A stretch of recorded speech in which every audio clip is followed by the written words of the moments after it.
Hey guys, okay, so today I'm going to be doing my Thor The Dark World movie review. I went and saw this movie this past weekend with a couple of friends, and this movie blew me away. Um, after seeing all the TV spots and waiting so long for the sequel to the first Thor, I was just blown away. The director did such a great job. Alan Taylor knocked out of the park. He just was so he was just such a great director because he not only focused on expanding the world of Asgard and expanding the visuals, but he also built on the successes of what worked well in the first movie. For example, Thor and Loki's little, I would say, word duels back and forth. You know, like Loki would say something and then Thor would say something back. And just the little verbal matches that they had against each other were just so funny. Definitely Tom Hiddleston, whenever he was on screen, he stole the screen, he stole the show. He was just hilarious. He was just that really nitpicky little annoying brother who's always like, oh, you didn't do this right. Oh, you didn't do this right. Oh no, you missed a spot. And it just was hilarious because, you know, Thor's like, shut up, Loki, I'm trying to drive. I just really liked it. So first start off with the script.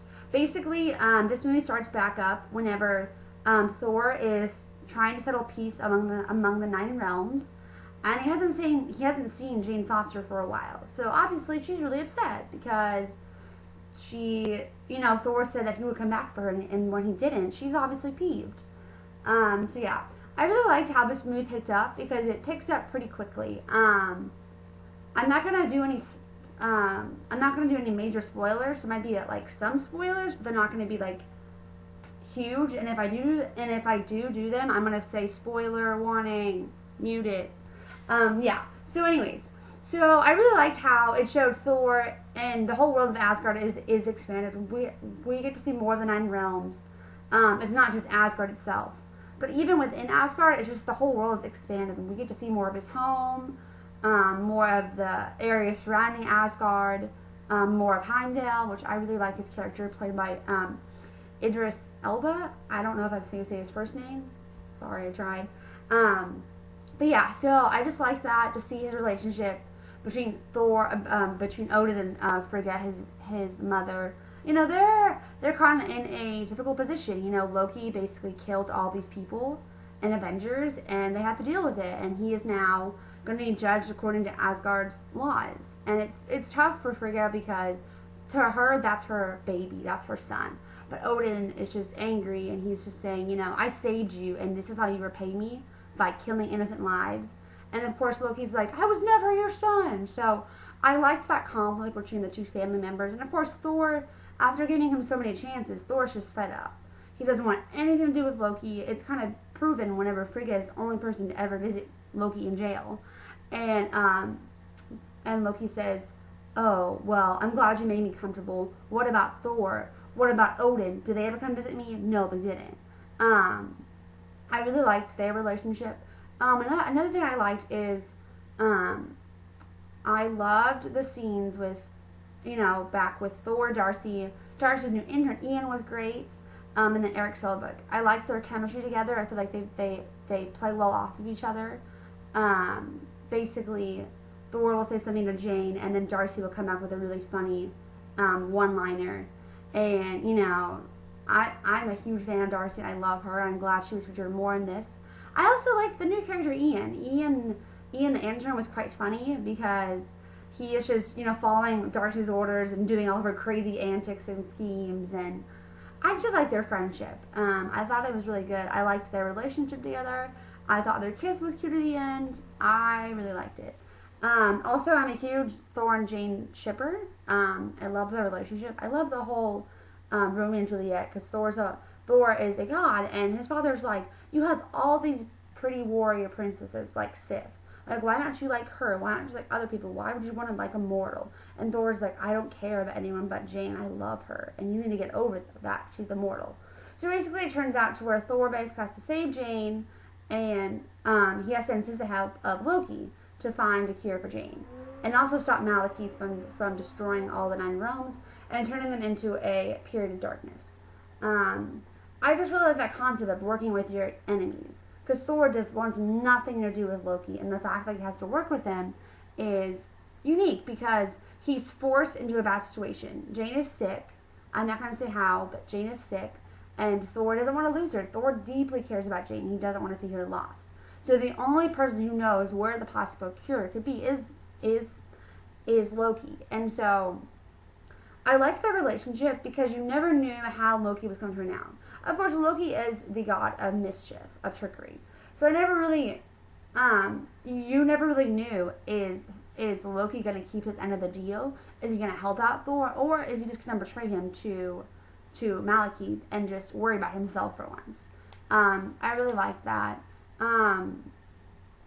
Yeah, so that was really interesting. I feel like that played out really well. There was a huge twist that I was like, what? And then I later realized after seeing it for the second time on Saturday that it was just part of their plan all along. But definitely that threw me for a loop.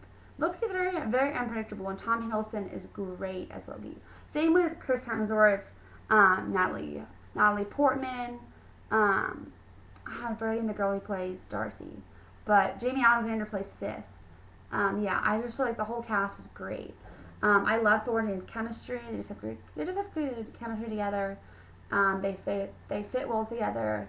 I just really like them together. Yep. I just think Chris Hemsworth's acting ability is just, there's so many levels. It never stays the same. It keeps plateauing and changes. And just portrays so many good emotions, and he stays in character the whole time. And also I feel like he truly embraces the emotions that Thor's experiencing. You know, he feels torn because he doesn't want to lose Jane. He has to save the Nine Realms. He wants his father's approval. He doesn't want Loki to turn on him. He has to save Malekith from destroying the world. You know, he has so many problems and so many issues that he's dealing with that I really liked the way Chris Hemsworth just totally embodies the character of Thor and just totally embraced it and just played it beautifully. Let me talk about the end scene. So, major spoiler. If you have not seen this, do not mute this part, and I'll tell you when to unmute. I'll give you a thumbs up. Okay, so the end. We basically see Thor saying, I don't want to be king anymore. I just want to go back and visit Jane. The world's saved, JP. And so then Odin's like, okay, fine. I can't stop you.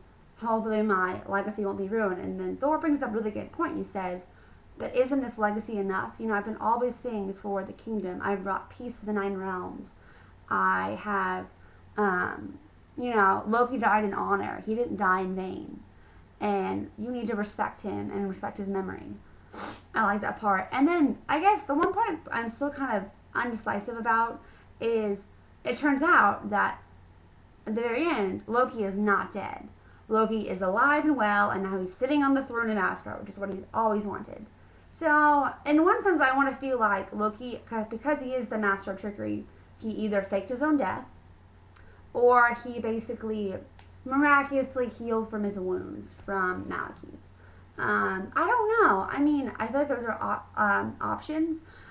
Personally, I feel like Odin is dead. Loki killed him, because Loki has always hated Odin.